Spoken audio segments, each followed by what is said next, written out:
honrado y muy agradecido por la invitación a participar. ¿Ok? Las libertades del ser humano son hermanas muy cercanas y siempre andan juntas. ¿Ok? De manera que es muy extraño exigir o demandar libertad religiosa cuando no hay otras libertades.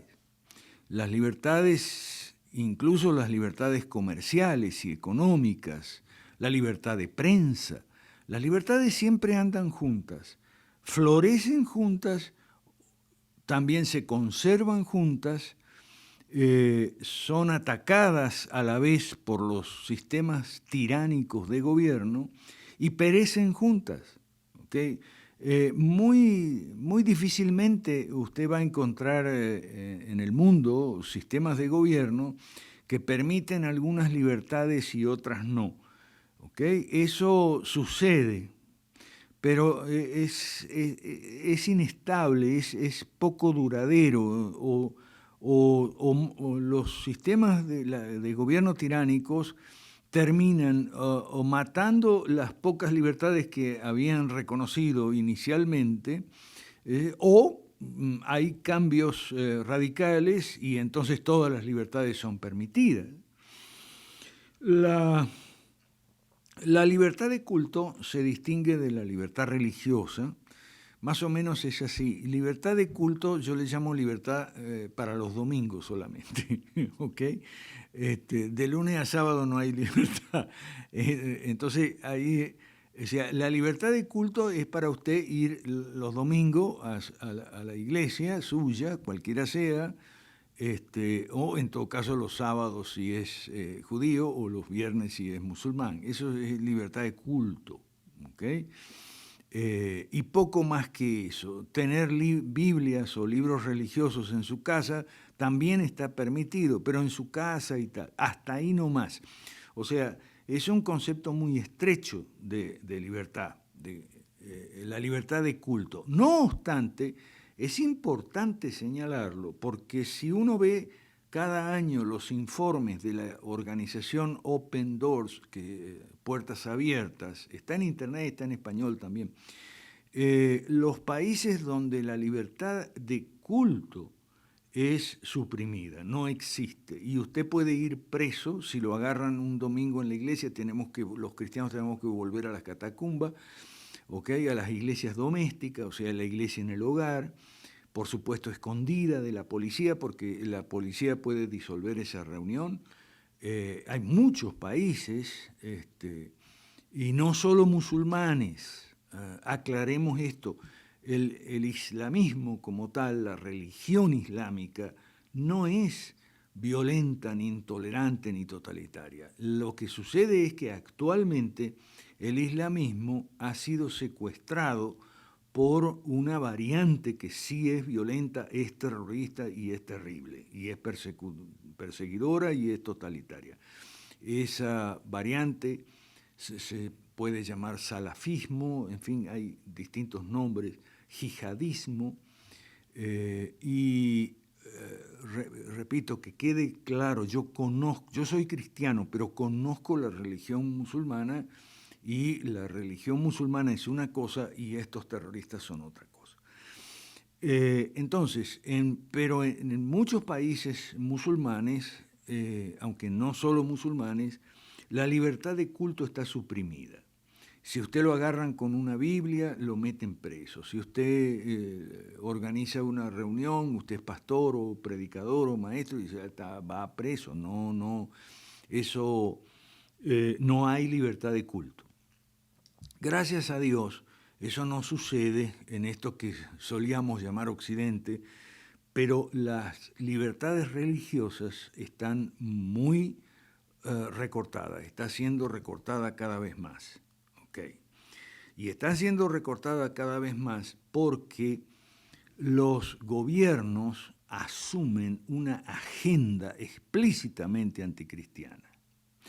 Y están atacando una cosa muy importante, la libertad de pensamiento. En realidad no está bien ese rótulo, porque por libertad de pensamiento se entiende, bueno, yo puedo pensar lo que yo quiera. Bueno, es que de hecho tú puedes pensar lo que tú quieras dentro de tu mente. Ahora, que lo vayas a decir es otra cosa. Que lo vayas a decir en privado, que lo vayas a decir en público, que lo vayas a escribir y publicar. Ah, eso es otra cosa. Eso se llama libertad de expresión, ¿okay? Más que de pensamiento, y libertad de prensa. ¿Okay? Y que lo vayas a enseñar en una escuela. Ah, eso tiene que ver con la libertad de enseñar y aprender, o sea, la libertad de educación. Esto lo digo siempre para que se entienda que las libertades andan siempre juntas. ¿Okay? O sea, y ahí vamos al punto nuestro. A ver, ¿cómo puede decirse que hay libertad religiosa en un país X donde los gobiernos asumen una agenda explícitamente anticristiana en una serie de temas? ¿Cuáles temas? Ya todos sabemos. Aborto en primer lugar. Eutanasia, muy importante, disfrazada de suicidio asistido. Eso no es ningún suicidio asistido. Los viejos, y en esto yo soy del soy aludido, ¿no? Los viejos en Bélgica, en Holanda, en esos países y a veces hasta en España, o sea, tienen miedo de ir a los hospitales porque le hacen firmar una serie de papeles, ¿ok? Acerca de esto, entre comillas, suicidio asistido, no resucitación, etcétera, etcétera. Y hay mucha trampa ahí, ¿ok? No hay nada de suicidio asistido, ¿ok? Además, una vez que firmó la persona, el anciano o la anciana, una vez que firmó, lo sedan y le dan unas sedaciones fuertes y después entonces a veces llaman al escribano o algo por el estilo y le dan el pasaporte al otro mundo. ¿Okay? Por eso hay temor de recurrir a los hospitales públicos. Y aborto, bueno, también todos sabemos que es un crimen, pero entonces el problema es el siguiente. La libertad de conciencia está amenazada. ¿Por qué? La libertad de conciencia, eso es más cercano a la libertad de pensamiento. La libertad de conciencia es cuando a ti te obligan a creer una cosa que no es verdad, que no es real. Te obligan a creer que un ser humano en estado embrionario no es un ser humano en estado embrionario, es un pedazo de protoplasma y que la mujer puede decidir, ¡epa! Ahora, claro, el problema, el atentado frontal contra la libertad religiosa es que te obliguen a creerlo. Y si tú no lo crees, eres objeto de algo que el Papa Benedicto XVI llama excomunión social. Excomunión social es prácticamente una muerte civil, ¿ok? Porque tú eres estigmatizado como fundamentalista. Este es un fundamentalista que se opone al aborto. Este es un discriminador. ¿Y por qué discriminador? Bueno, porque discrimina contra los homosexuales y los trans y los intersexuales. Ah, ahí está otra cosa que te obligan a creer. Violentando nuestra libertad de conciencia. Te obligan a creer que un hombre puede convertirse en mujer y viceversa. Eso no es real. Un hombre, es un varón, desde antes de nacer hasta después de morir, ¿ok? Porque antes de nacer ya los médicos ya pueden saber si la persona, el ser humano en estado embrionario, es hombre o es mujer, y no hay nada intermedio, o es hombre o es mujer. Ah, bueno, que hay casos de... Sí, bueno, pero son 0,001 por millón. Antes de nacer ya el ser humano tiene un sexo definido y hay solo dos sexos y no hay más, ¿ok? Y después de morir también los arqueólogos, cuando desentierran restos humanos de civilizaciones antiguas, cosas así, siempre saben si esos restos humanos pertenecen a un hombre o a una mujer y no hay otra variante, ¿okay? Son esas dos. Ahora, ¿Qué es lo que pasa? ¿Por qué están violentando la libertad de conciencia hoy día? Porque te están obligando a creer lo contrario, te están obligando a creer que no. Y entonces también están violentando la libertad de la educación, la libertad de enseñar y aprender. Porque dentro de esta agenda explícitamente anticristiana hay en la base un fundamento que tiene nombre y apellido, se llama evolucionismo. Ahí también están violentando tu libertad de conciencia, te obligan a creer que el hombre viene del perro, del mono, el mono del perro, el perro de la mosca y la mosca de una sopa primitiva. O sea, hay la teoría evolucionista que últimamente ha sido sometida a críticas aplastantes, demoledoras, concluyentes. No es verdad que el hombre viene del mono, el mono del perro, el perro de la mosca. Eso es un cuento. Ah, pero tú no puedes decirlo, mucho menos decirlo en público. Eres objeto de la excomunión social, eres un fundamentalista, un intolerante, un retrógrado, un reaccionario, etcétera, etcétera. Y ya por los adjetivos olemos el fuerte olor marxista que tiene todo esto, ¿no? Entonces, lo mismo con el matrimonio, o sea, el matrimonio es una violencia contra la realidad. Matrimonio es la unión de un hombre y de una mujer para fundar una familia. Ah, pero te obligan a creer lo contrario, te obligan a creer que, no, mira, hay una familia tradicional y otras familias alternativas, bla, bla, bla, matrimonio igualitario, bla, bla, bla, y estás obligado bajo pena de excomunión social a creer en tu conciencia y no solo a decirlo.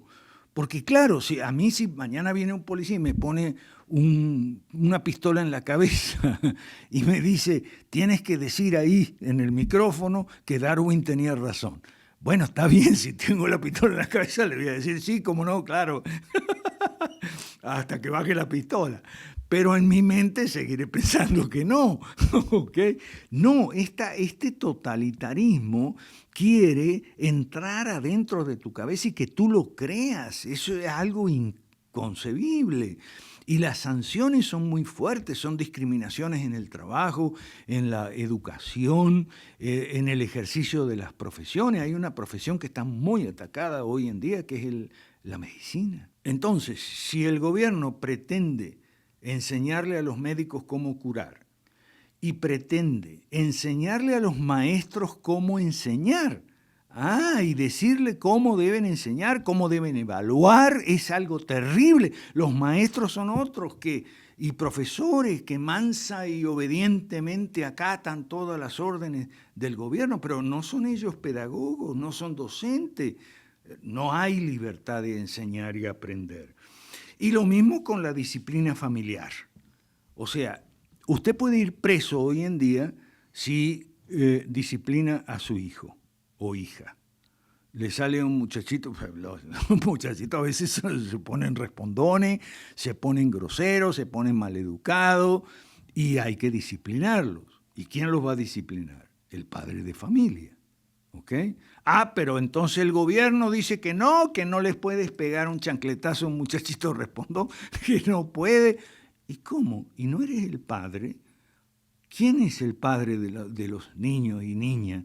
El Estado. Eso es lo que está pasando. Entonces, ¿cómo se extraña usted si esto está pasando, este ataque contra todas las libertades, empezando por la libertad de conciencia, si esto está sucediendo, no se extrañe que el mismo tipo de sistema de gobierno que le dice cómo deben funcionar los médicos, los maestros, los padres de familia, si usted es pastor o es sacerdote, o es rabino, ¿okay? No se extrañe si un gobierno le dice cómo usted debe predicar y de enseñar en su iglesia, y si es más, el gobierno tiene ahora en muchos países la facultad de certificar o acreditar a un pastor y decir, el gobierno decir este es un pastor legítimo, aprobado por el gobierno y este otro no. ¿ok? O sea, no se extrañe y cuidadito con lo que va a predicar. Aún teniendo la licencia gubernamental para predicar, usted no puede predicar, por ejemplo, que Dios creó al mundo en 6 días o 7 días. No puede. O que el matrimonio es una unión de mujer y varón. No puede. O que decir que hay varones, hay mujeres y punto. No, no puede, porque entonces usted es un fundamentalista, reaccionario, retrógrado, etc. Entonces, tengamos en consideración que la ideología de género es la más visible de las afrentas contra las libertades, contra todas las hermanas, y cosas por el estilo, y también te obligan a creer el relativismo posmodernista, o sea que no hay verdad, no, esa es tu verdad, mi verdad, en fin, cosa que es muy contradictoria con la conducta de los gobiernos, porque ellos, digamos, su verdad la imponen a machamartillo y a la fuerza y con violencia y contrariando la libertad de conciencia. Y a eso le llaman Estado laico. No, eso no es Estado laico, eso es un Estado antirreligioso, ¿ok? No es Estado laico. ¿No? Ellos son antes había una palabra para estos temas, que la palabra tolerancia. Ellos predican la tolerancia, predican la diversidad y resulta que son de lo más intolerantes, y en cuanto sale una diversidad que les molesta, no les gusta o les contradicen, entonces se vuelven intolerantes. Eso es lo que está pasando, y cierro con esto: la libertad religiosa es inseparable de las demás libertades. ¿Ok? Entonces, nosotros, los liberales clásicos, defendemos todas las libertades. La religiosa, de conciencia, de pensamiento, de expresión, de imprenta, de enseñar, etc. Y con esto cierro y abrimos diálogo. Adelante.